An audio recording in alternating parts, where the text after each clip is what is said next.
Good morning, everybody. Why don't we stand up together?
It's a new horizon, and I'm set on you. And you meet me here today with mercies that I knew. All my fears and doubts, they can all come to, because they can't stay long when I'm here with you, yeah. It's a new horizon, and I'm set on you. And you meet me here today, mercies that I knew.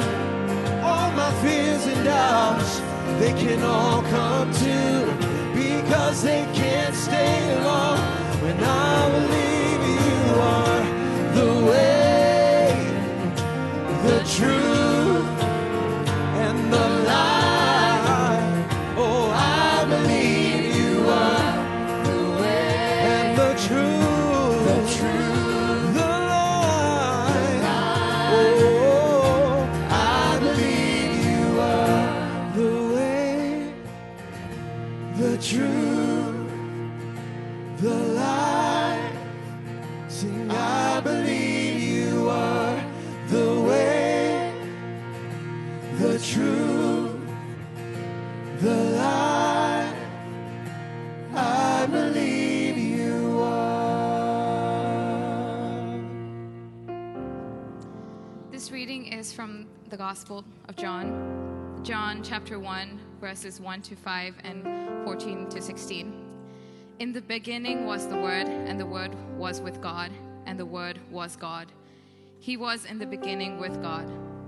All things came into being through him, and without him not one thing came into being.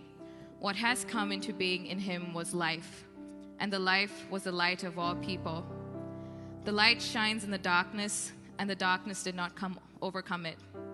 And the Word became flesh and lived among us. And we have seen his glory, the glory as of a Father's only Son, full of grace and truth. From his fullness we have all received grace upon grace.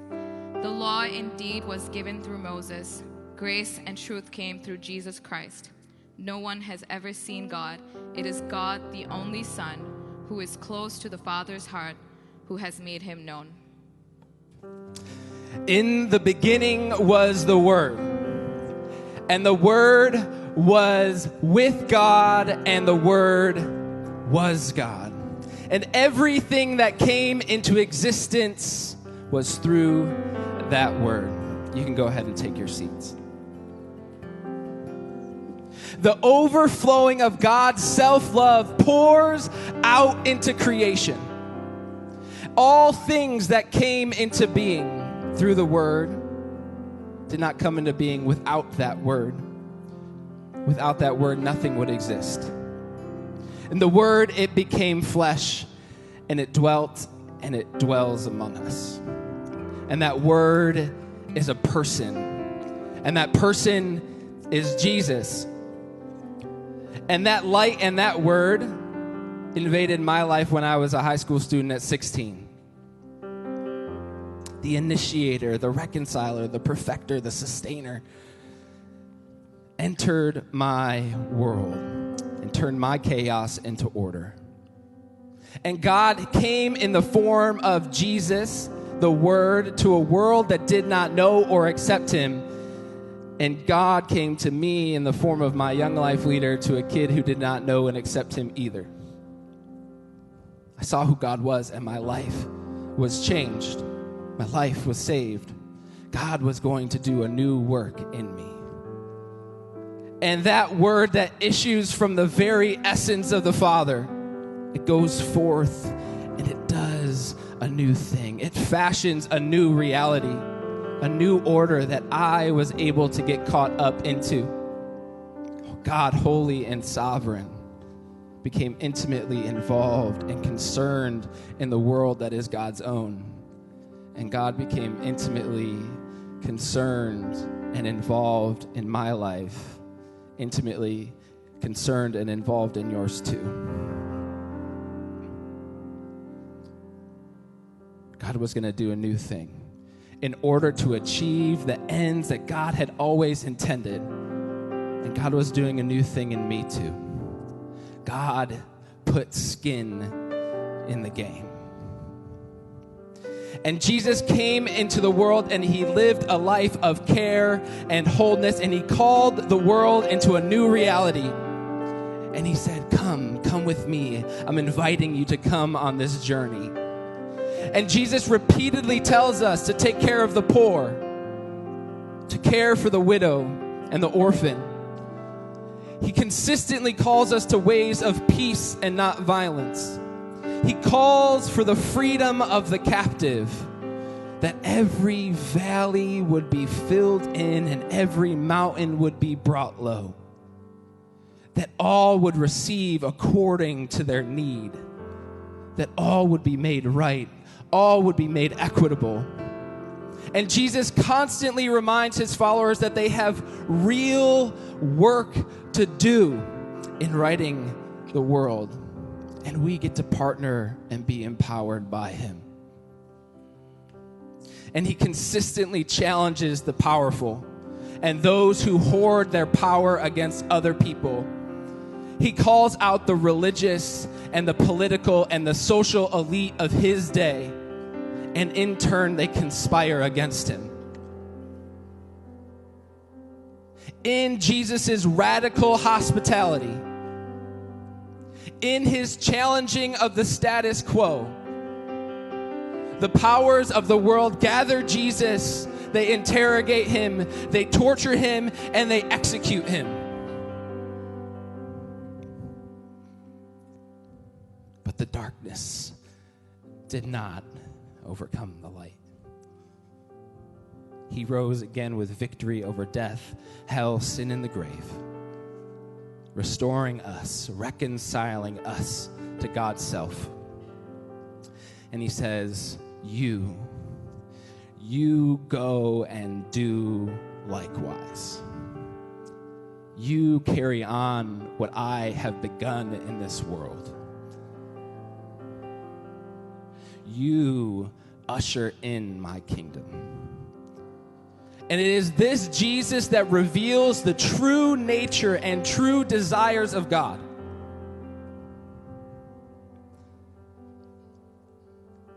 That God is like Jesus. And God has always been like Jesus. And to follow Jesus means to do as Jesus does. I have failed to truly follow Jesus. I have failed to do what Christ does. I have missed the point.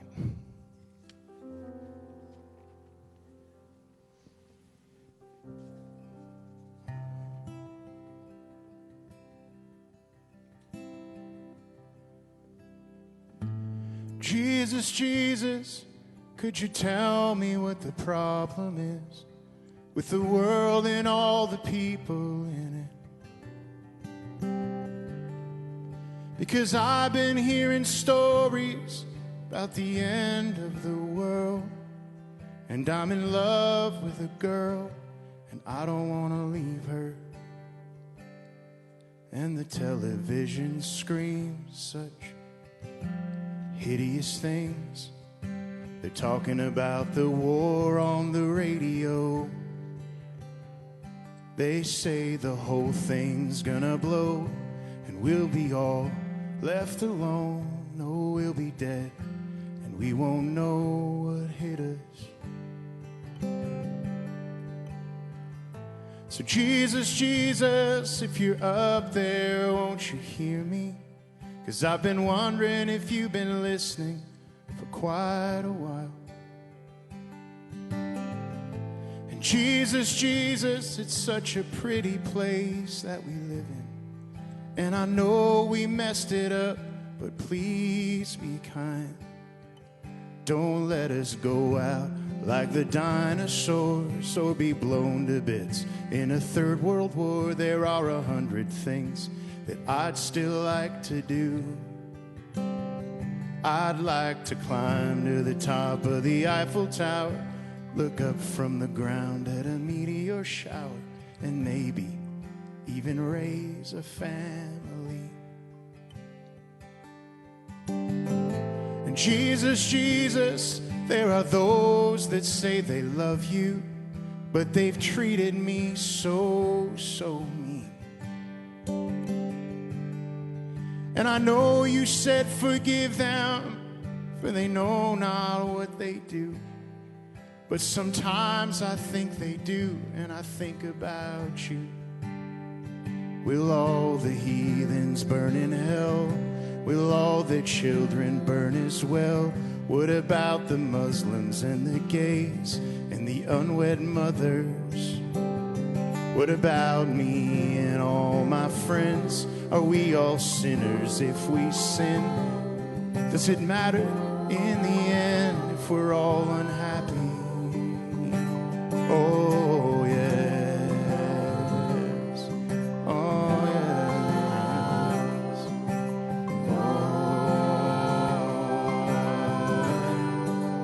oh yes, we sing, oh yeah, oh.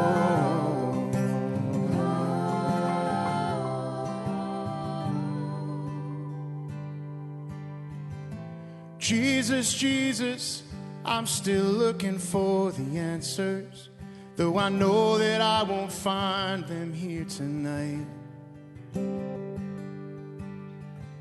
But Jesus, Jesus, could you call me if you have the time? Maybe we can go for coffee and work it out. And maybe then I'll understand what it's all about.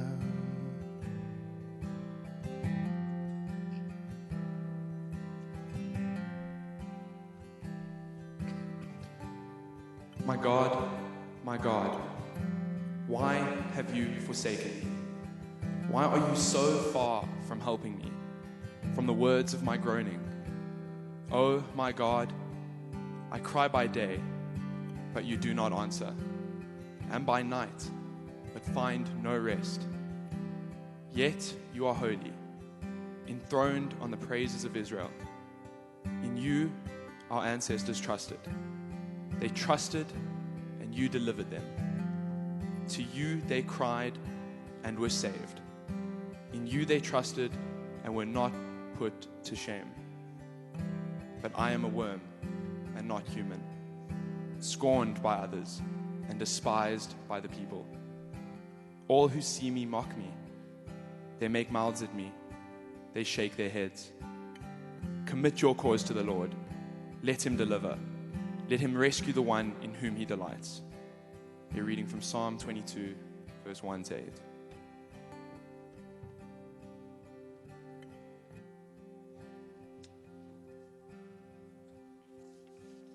My God, why have you forsaken me? Why are you so far away from me? Are you even listening? If we're truly honest with ourselves and truly observe the world around us, it's understandable that we begin to question what God is up to. It often feels like the psalmist says, God has abandoned us, that we are suffering, that God is afflicting us. And oftentimes, that affliction has come most severely from those who are meant to care for us, those who are meant to love us. Oftentimes, those who are called to be and embody love have caused us wrong.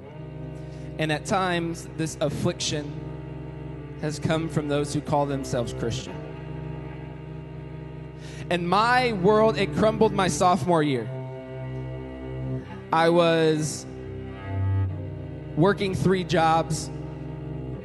I was trying to pay my way. I was navigating a world I didn't quite understand. Things like FAFSA and student loans and getting up on my own and feeding myself and taking a shower. I switched my major 3 times. How could anybody ask an 18-year-old to choose what they're going to do for the rest of their lives? I was not equipped for this. I was not prepared. And I didn't quite fit in. So I tried to be all things to all people. I chameleoned. I tried to fit in where I could, be what people wanted me to be. But it seemed like tragedy after tragedy was erupting in my life. It felt like I could not quite gain control. Those who were supposed to love me and care for me were betraying me. And when it rains, it really does pour. And in my family, we call this the Sullivan curse. And the Sullivan curse, it caught up to me. I fell apart. How could a God who was good and really cared and loved me let all of this happen? Did God even care that the world was crumbling around me, like the psalmist says? And my community had made it clear, not overtly, but subtly, that in order to be a Christian meant that I had to have it all together. That in order to be the youth pastor that I was, I had to be perfect. And there were days on end that I didn't get out of bed, and the only one that really knew was my roommate. Can anybody relate? Because my Instagram and my Twitter, they were showing a totally different story from the crumbling that was happening in my real life. And all I knew was what was handed to me. What I was told to believe, that I had to live a perfect and sinless life so that I could go to heaven when I die. And I was terrified of death. And if we're honest, aren't we all? And I was terrified that there was nothing that would come after this life, and this is all that I had. But this life was miserable. And so this new way of thinking began to comfort me. Because I could control and I could strive, and I could be perfect. But I didn't really take Jesus seriously. I took more seriously the leaders and those in power around me, those people that I really wanted to be like. And I became more dogmatic, more judgmental, believing that my pain was the oppression that Christians across all generations and in all parts of the world were supposed to endure. I was claiming I was fighting for something bigger, better, gooder. I was saving people. My life internally was out of control, but I could control something. I could control God, and I could control how people accessed God. I made my patriotism, my political party, my Instagram, my homework, my jobs, my desire for a significant other and a partner in the world to become my God.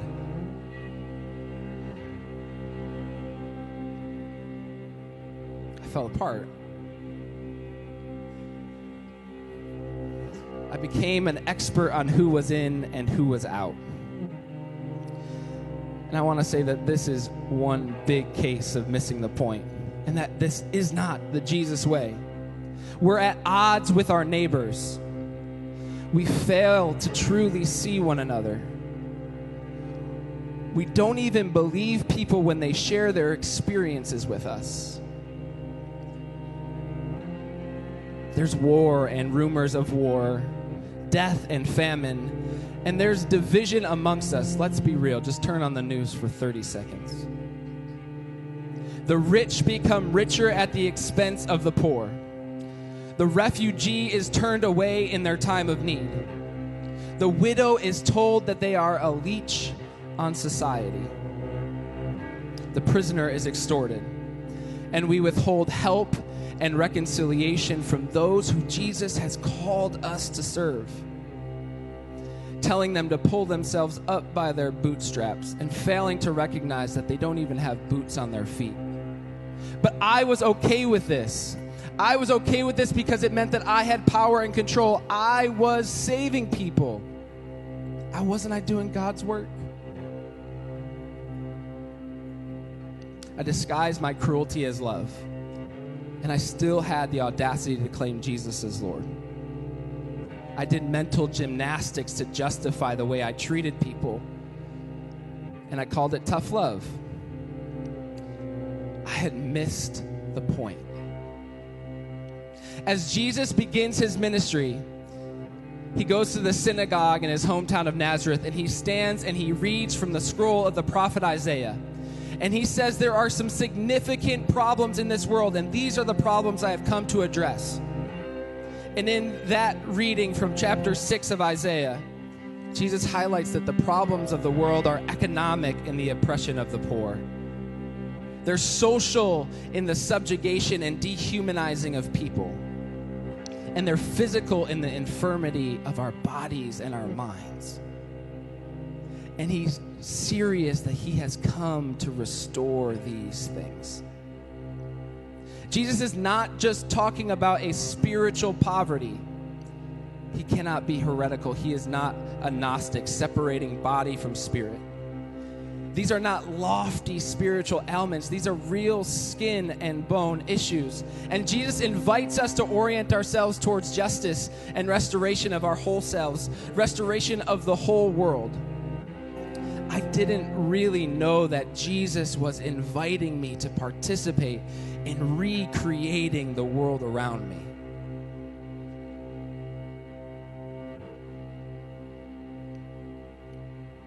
I was just trying to escape. I thought Jesus was inviting me to convert people, to get them to believe the right things, so that when they died, they could avoid eternal torment. I thought I was doing the right thing. But God was waiting for me and is waiting for us to participate. I looked at the world around me and blamed God when God was waiting for me to take seriously the task of becoming whole, so that the world could become whole too. The reality is that heaven is breaking in all around us, and we get to participate in making those cracks just a little bit bigger. And when I examined the chaos of the world, Jesus was asking me, Kyle, are you going to do something too?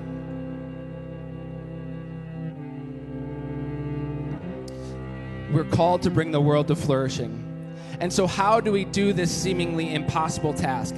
So God invites us to take our gifts and our talents and our abilities, our passions, our values, our experiences, our personalities, and to hold them up open-handed and not tight-fisted before God and say, refine me. Make me like your son. And then we receive a trajectory towards a life that can be flourishing for us and our families and our friends and all of creation. And this is not easy or painless work, but it's worth it. So who are you? Do you know? What is your story? What have you survived and overcome? What makes you uniquely you? What skills do you have? Or what skills are you building here? What do you value? What does the world deserve to see of you? This is what God desires of us. And through the life and the teaching and the death and resurrection of Jesus, we are restored. Not so that we can sit on our hands, but so that we can partner with God in recreating the world by simply becoming slowly and over time the best versions of ourselves. And so in the partnership with the Word that came and created all things, we're empowered to do what we could not do on our own. And so Jesus is the lens through which we understand who God is, who we are, and where we're going. The point is that we're aiming ourselves towards Christ.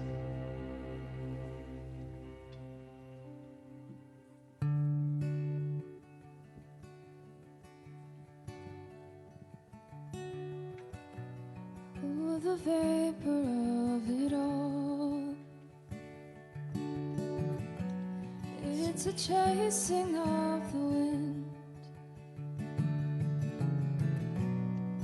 the power of the earth, so pale and thin. We will set our hearts on you again.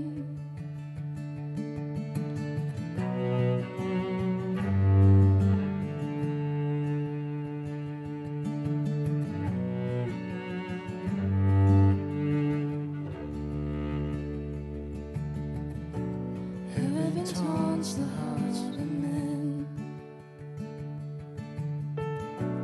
We can feel it from within. The beauty of it all, The mystery, the swelling of a voice, arise and see.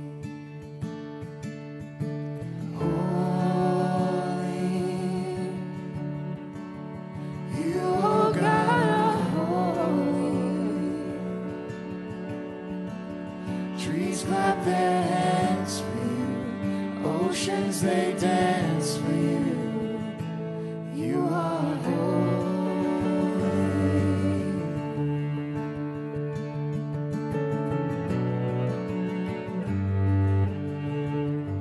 Oh, the mystery of it all. I can never be within, never find the words or understand the fullness of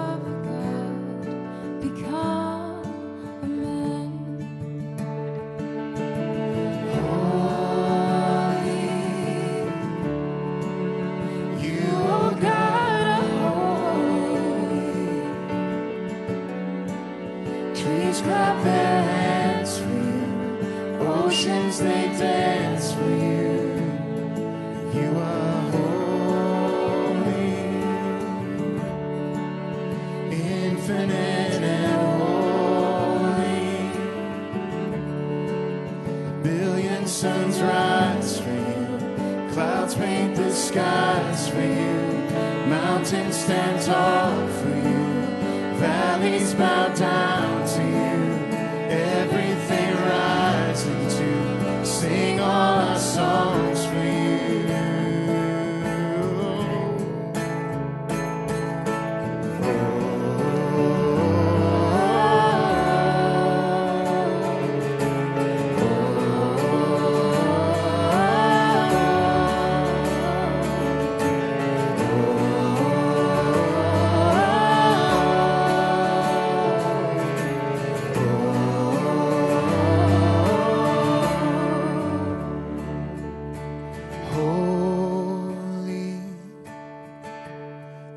Impossible and holy, kings become fools for you, kingdoms to ruins for you, vapor finds ground in you, music finds sound in you, everything rising, everything rising, everything rising.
Trees clap their hands for you, oceans they dance for you are holy,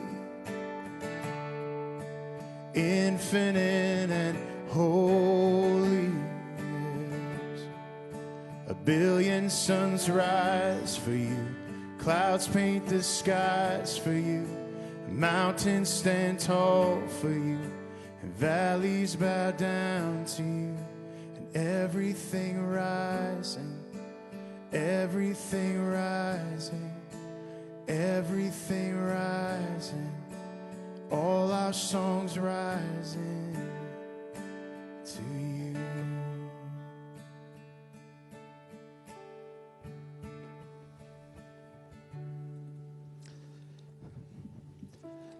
So be strong and courageous.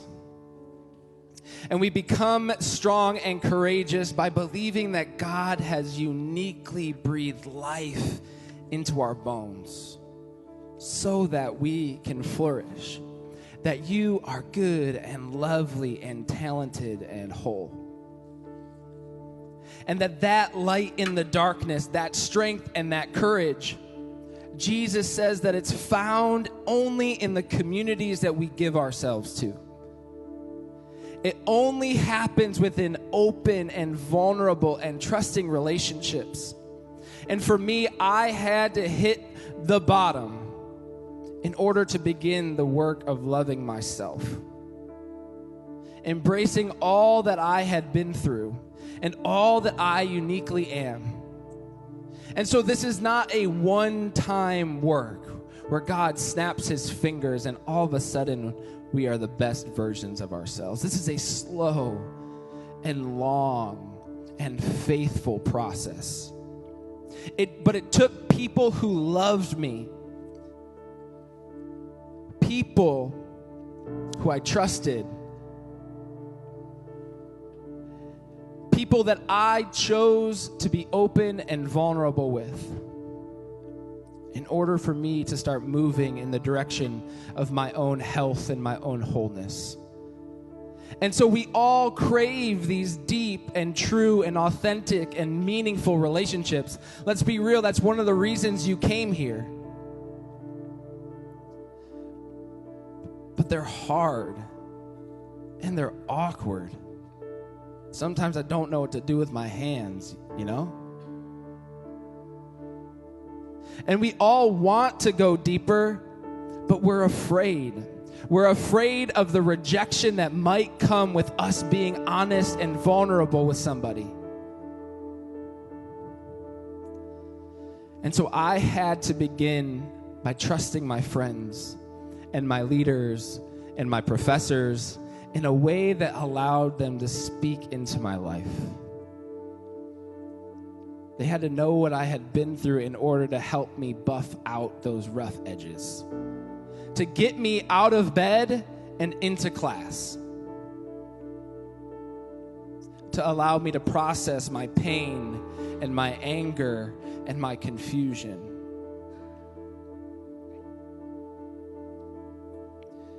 And also to hold me to a standard of living like Jesus did. And so I had to surround myself with people who spurred me towards justice and righteousness and gentleness and peace and patience and joy and love. People who would tell me to stop striving for perfection. And if you know me, that's hard to do. And to allow my faith to come from the expression of who I truly am and not who I thought I needed to be. And it became easier because when my friends and my community are holding me up and believing for me, I don't have to strive so hard. And so we are invited. Because God is not going to coerce or manipulate us into this thing. We are invited. We get to make the choice to partner with each other and to partner with God in recreating the world around us, ushering in God's kingdom, his perfect reality into our current circumstances. And so what does this kingdom look like? We're invited to take our whole selves. We don't have to leave anything behind. All of our experiences and personality. We're able to take all of our hurt and our joys and our desires and to live from a place of honesty and humility. Open-handed and not tight-fisted. We apologize early and often. We empathize and try to take the perspective of those that we are listening to. We ask more questions than make statements. We take ownership for our wrongs. We give to those according to their need. We love our enemies and we pray for those who we think are persecuting us. We feed the hungry and we sit with the lonely. We comfort the afflicted, and we celebrate with the joyful. And we become willing to lay our lives down for one another. And I think that Jesus is very comfortable with something that his brother said, that our faith without works is actually dead. Jesus did not take on skin and bone, live and teach and die and rise again only so that we could suffer through this life and go to heaven when we die. We're saved so that we can emanate God's presence into the world, ushering God's perfect reality that is just below the surface. We usher that into our current circumstances. And we get to transform the world partnered with God, bringing about God's kingdom here and now, that kingdom that we all so desperately long for. And so we know we're on the right track by the fruit that we bear. And so we are invited to bear the fruit of joy, to embody justice, to emanate love to ourselves and our communities and all of creation. We're invited to become patients. We're invited to be radically hospitable, not just to the people you like, but to the outcast and the prostitute and the tax collector and the anarchist and even the smelly kid. We're invited to live gently and generously. We're invited to become peace. And so the point becomes, do we truly take Jesus seriously?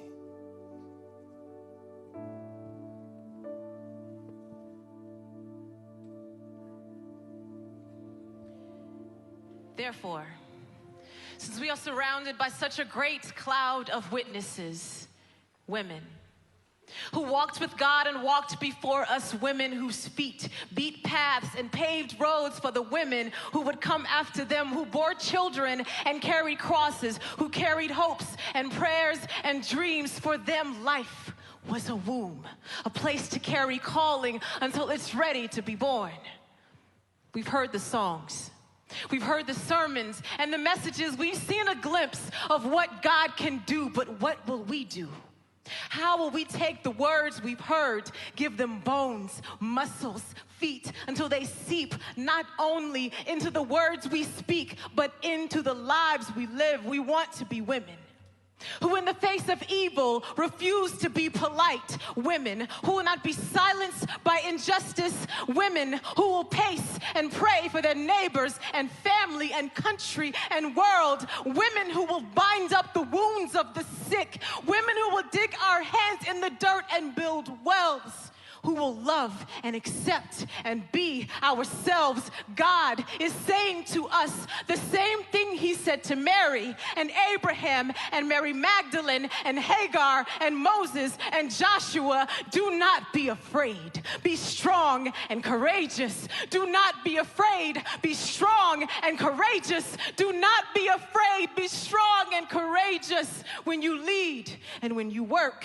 when you love and when you care, when life seems like too much to bear, when you write, speak, create, when you have to wait, when you want to cuss, when it's hard to trust, when God tells you to start and begin and move, and when he says stay and finish and plant roots, when you reject the lie and speak the truth, when your fear yells so loudly that it's difficult to think, when you need to ask for help, when the calling of God beats quick in your chest, when the answer is no, when all the doors close. Be strong and courageous. Be strong and courageous because God is with you, because there is no obstacle, difficulty, challenge, pain, fear, failure, disease that is bigger than him, because if God is with us, now is not the time to worry about what other people think. If God is with us, now is not the time to be worried about how unworthy or how inadequate you feel. If God is with us, we have to remember that we walk with him in his strength, through his suffering, full of his courage. So cast aside the lies that want to weave themselves around your ankles and attempt to trip you up. Get rid of that weight that lays so heavy on your lungs. Walk and dance and lead and run. Just remember the one who calls us and saves us and loves us and leads us. Do not be afraid. Be strong and courageous. Do not be afraid. Be strong and courageous. Do not be afraid. Be strong and courageous.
brother. I see my brother.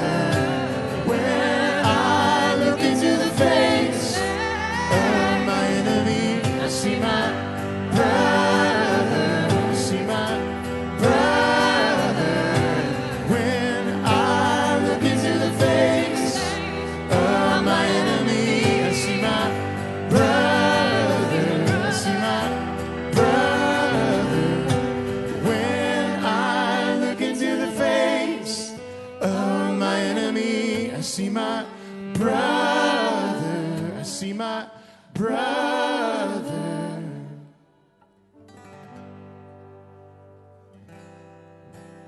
And so we have 5 more weeks of this semester left. I know it's scary. But we can start today by reshaping some of our habits. Some of us need to take advantage of this unique time at Roberts and do something other than homework and studying. And some of us need to start studying a little bit more. But I want to challenge you for one of those 5 weeks. Turn off your phone. Turn off your Instagram and your Twitter and your Snapchat. Instead of allowing your joy to be robbed by comparison to people you will never meet and who have no idea you exist, turn it off. And instead, I want you to find one person who lets you feel the most yourself. And I want you to choose to be strong and courageous. And I want you to refuse to go through the motions. I want you to ask them these 3 questions. What makes you you? Who do you want to be? And how can we partner together in getting there? And it's going to be risky. But Jesus risked it all so that we could have life and life that is flourishing. And so right now we're gonna do something a little different, so hold tight. The worship team is gonna continue to play for a little bit. I know we gotta go. But I feel like some of us need to sit in a space of reflection. And I know some of you are hungry and some of you have class and you gotta run. And that's okay. But for those who are sitting here and are deciding to be open and allow God to do something in this space, would you just exit quietly after I pray? Is that okay? I promise you the food will be there even if you walk a little slower. And I promise you that if you stay, you will get your chapel scans because I know a guy who makes that stuff happen. Okay? So would you stand with me?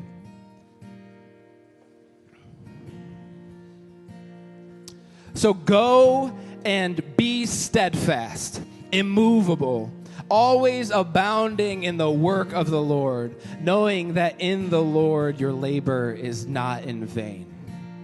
And may the peace of God, which surpasses all understanding, guard your hearts and guard your minds. And to him who is able to accomplish abundantly more than all we can ask, think, or imagine, to him be glory in the church, in our communities, here at Roberts, in the world, and in Christ Jesus, forever and ever. Amen. Go in peace.